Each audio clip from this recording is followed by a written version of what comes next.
你相信这个世界上有灵异事件吗？欢迎收听由怪谈传说为您演播的惊悚故事。李雨婷从医学院毕业后，顺利地找到了这家位于偏远山区的小型医院工作。她本以为这里会是一片安静且充满希望的地方，毕竟它是为周围的乡村居民提供医疗服务的中心。刚踏进医院的大门时，她充满了对新生活的期待。她的心情像刚刚放飞的鸟儿，兴奋又带着一点未知的忐忑。你准备好看完这个故事了吗？这座医院看起来并不像她之前见过的现代化医疗设施。医院虽然有些年头，但它依然保持着一种古老的氛围。白色的墙壁经过岁月的磨砺，斑驳的痕迹在晨光的照射下尤为明显。走廊长而狭窄，似乎永远都无法走到尽头。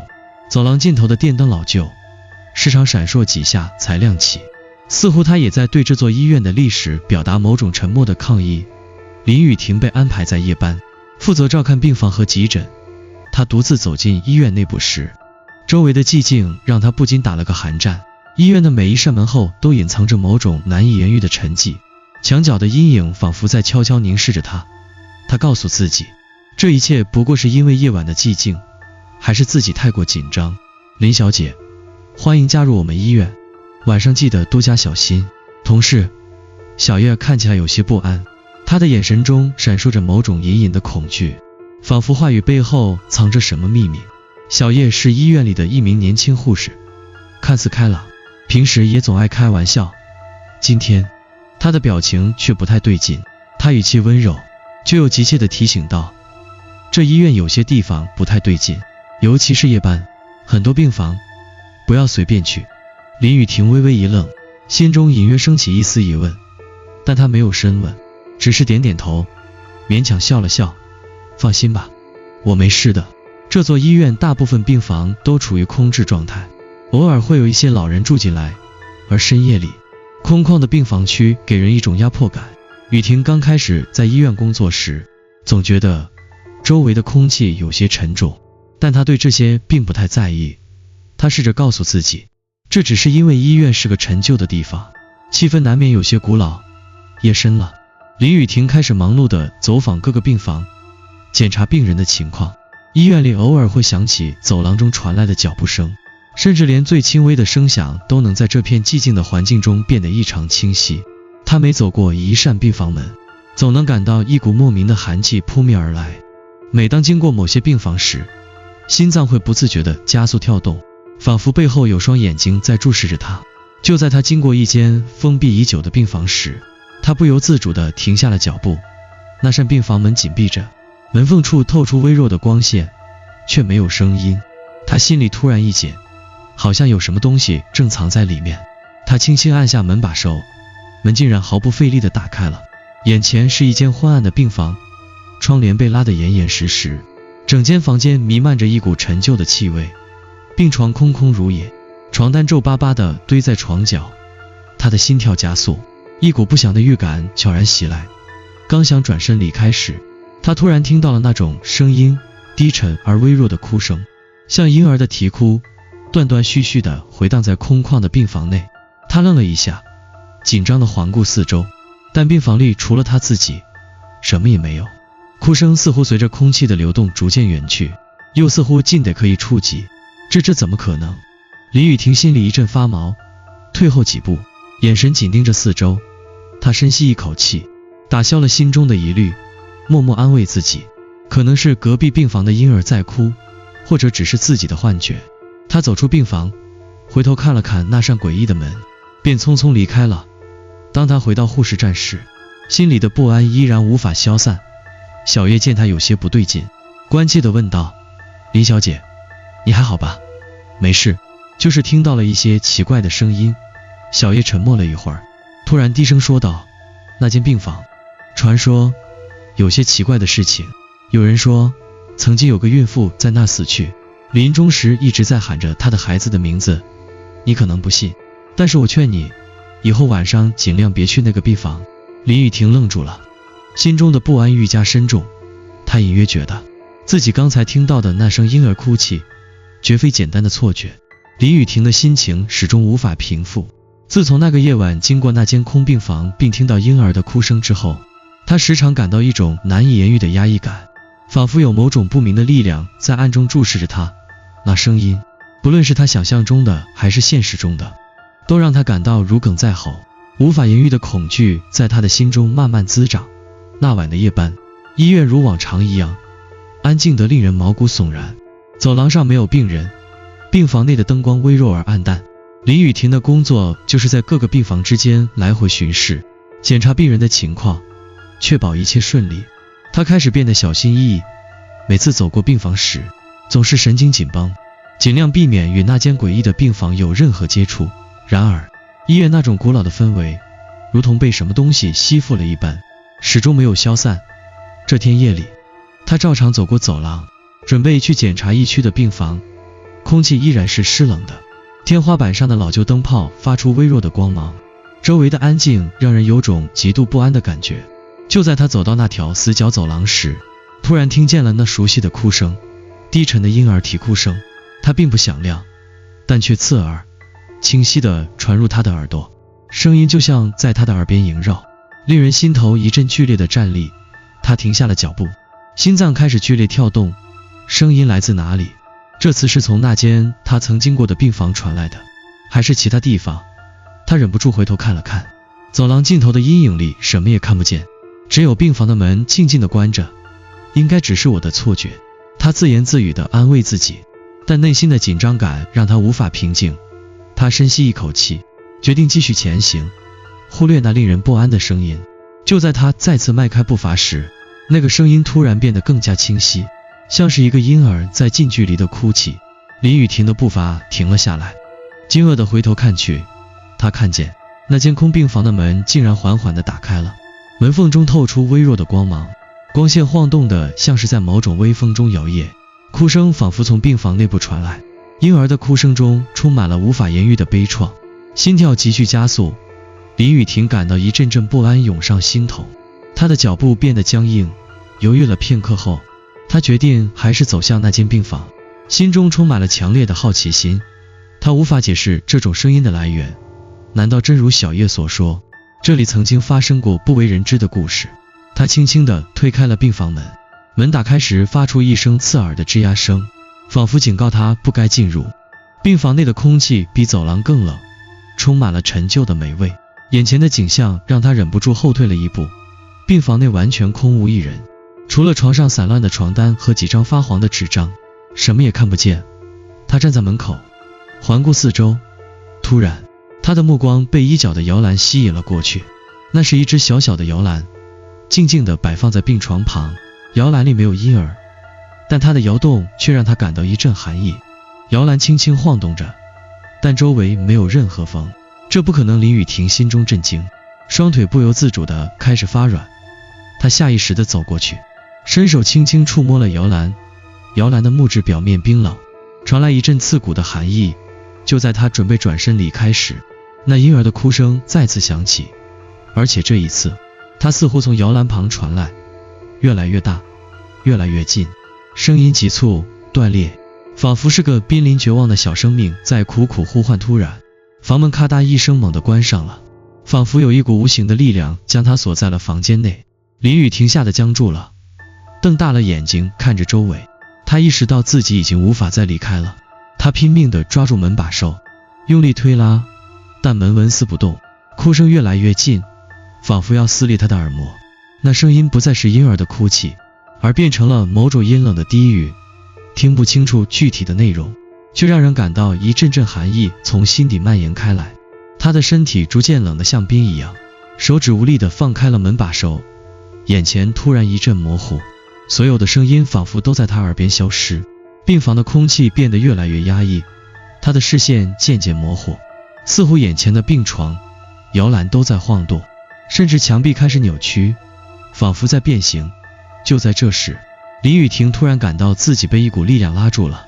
她猛地转过头，看到病床上那个摇篮竟然被一只白骨般的手臂抓住了，正在用力摇晃。那只手瘦骨嶙峋，苍白的几乎没有血色，指甲像锋利的爪子一样，几乎要刺破摇篮。他的眼睛瞪得大大的，整个世界像是凝固了，他的呼吸急促，心跳声在耳边剧烈跳动，眼前的景象令人恐惧的几乎无法承受。快跑！这声音从他的脑海中猛地响起，他几乎没有思考，拼尽全力扑向门口，推开了那扇沉重的门。林雨婷的心跳在他逃出病房后仍旧没有平复，他靠在医院走廊的墙上，手掌紧紧压在额头上，仿佛试图抑制即将涌出的恐慌。那种无形的压力像铁块一样压在他的胸口，让他几乎喘不过气来。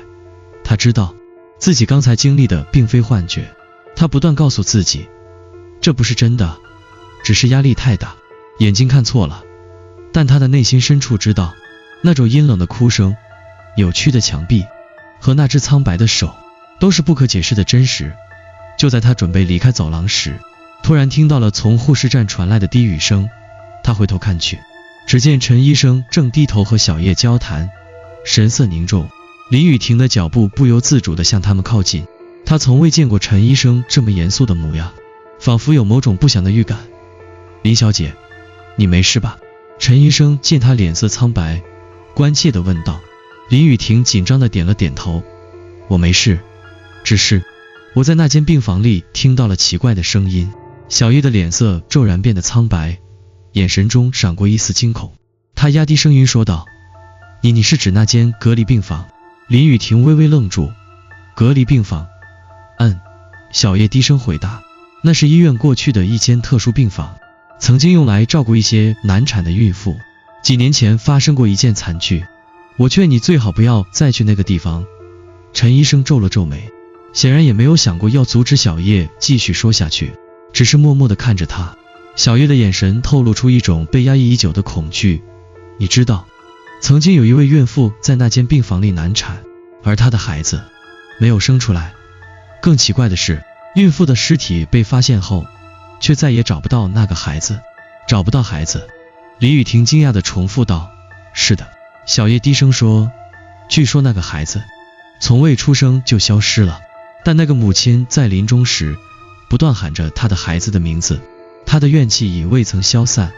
自那之后，医院就开始频繁发生怪事，奇怪的哭声，病房内异常的温度，病床总是自行摇晃，甚至有几位病人曾说看到一个小小的影像，像是一个婴儿的鬼魂。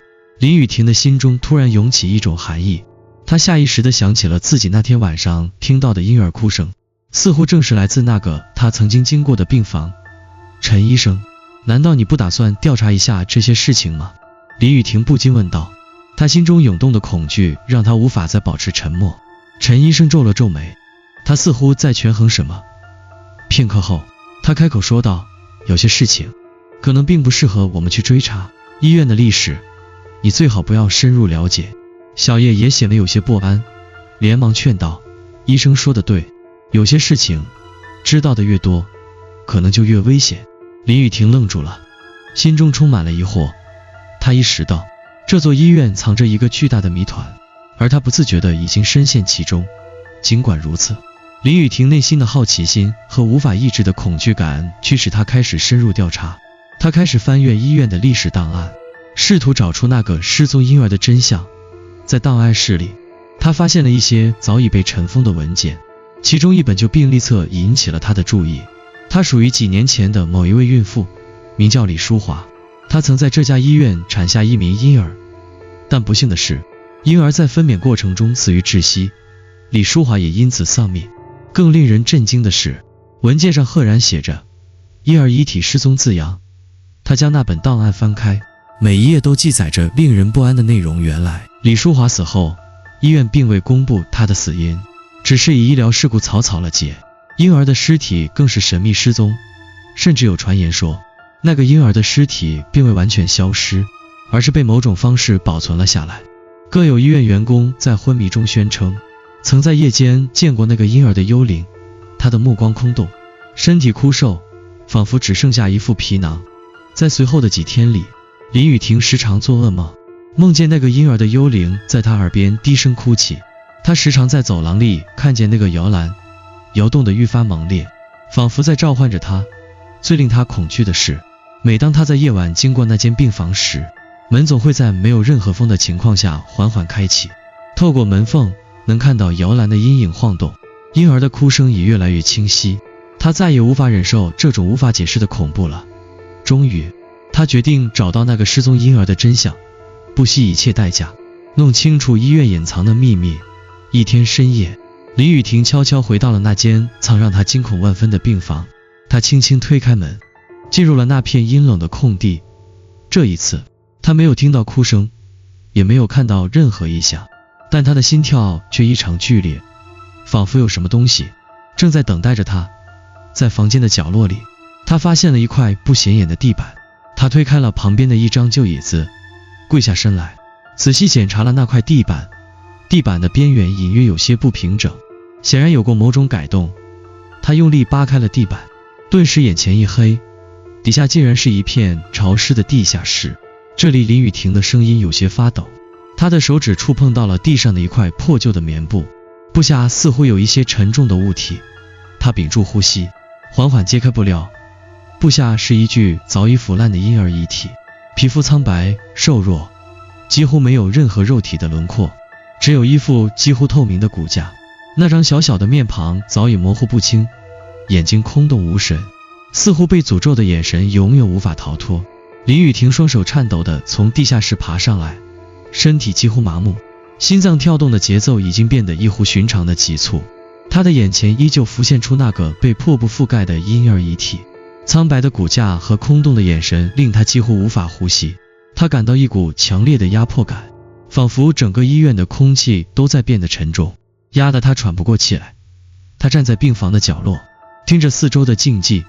刚才从地下室里爬出来时，她也感觉到某种阴影正在悄悄接近，仿佛有双眼睛在黑暗中盯着她。那种被注视的感觉让她无法摆脱，整个身子像是被一股无形的力量束缚住了。她抬起头，看向四周，病房里依然空空如也，只有那张床孤独地摆放着。她知道，这一切并非她的错觉，那个婴儿的灵魂从未离开过，而她所等待的正是复仇。我必须离开这里。林雨婷心里一遍又一遍地告诉自己，她已经不再敢待在这间病房，甚至不敢再待在医院里。她急匆匆地跑回到护士站，急切地想找到陈医生或者小叶，问清楚如何应对眼前的恐怖局面。然而站里空无一人，连最常见的夜班护士都消失得无影无踪，唯独桌上的电话和电脑屏幕上显示出一条新的通知：医院将暂时关闭，请所有员工立即离开。这条消息让林雨婷更加迷惑不解，医院怎么可能突然关闭？难道这是因为她揭开了那个失踪婴儿的真相？她的脑海中闪过一丝不安的念头。是的，可能一切都与那个死去的婴儿，他的诅咒和复仇有关。他没有停留，直接奔向医院的出口。外面依旧是黑暗的夜晚，四周寂静无声。突然，一阵冷风从医院的大门外吹来，带着一股腐朽的气息，像是从坟墓里吹出的风。林雨婷顿时打了个寒战，赶紧加快了步伐。然而就在她推开医院大门的一瞬间，一道尖锐的声音突然从背后响起：你想逃走吗？那声音低沉阴冷，仿佛来自地狱深处。林雨婷猛地转身，眼前空无一人，但她却感觉到一股冷气扑面而来，四周的温度骤降，她的呼吸变得急促，四肢不听使唤，像是被某种力量所束缚。你不能逃！声音再次响起，这次更加清晰，那声音仿佛就在她耳边，令人毛骨悚然。林雨婷猛地转身，视线扫过走廊，但依然看不到任何人影。就在她准备转回去时，那声音再度响起，这一次声音充满了愤怒和怨恨：你把我的孩子找到了，但你永远无法离开这个地方。他的心脏几乎要从胸腔里跳出来，浑身的汗毛竖立起来。他低头一看，发现自己正站在那个婴儿遗体的地方，地下室的入口就在他脚下，黑暗的洞口仿佛一个深不见底的深渊，等待着他掉入。他大喊着冲向医院的大门，拼尽全力想要逃离那片诅咒的土地。然而脚下的地面似乎变得越来越滑，仿佛有无数的细小手指在拉着他的双腿，使他几乎无法前行。你永远无法逃脱！低语声再次响起，这次从四面八方传来，仿佛在整个医院里回荡。林雨婷的双腿已无法支撑，他突然觉得自己被什么东西压住了，呼吸愈发困难。他回头看向医院的楼顶，那座老旧的建筑在月光下显得尤为阴森。就在他想要转身的瞬间，身后传来了急促的脚步声，越来越近，仿佛有人或者说某种东西正在迅速逼近。他转过身，看见一道模糊的身影快速接近，那是一个浑身漂浮的婴儿，空洞的眼睛直直地盯着他。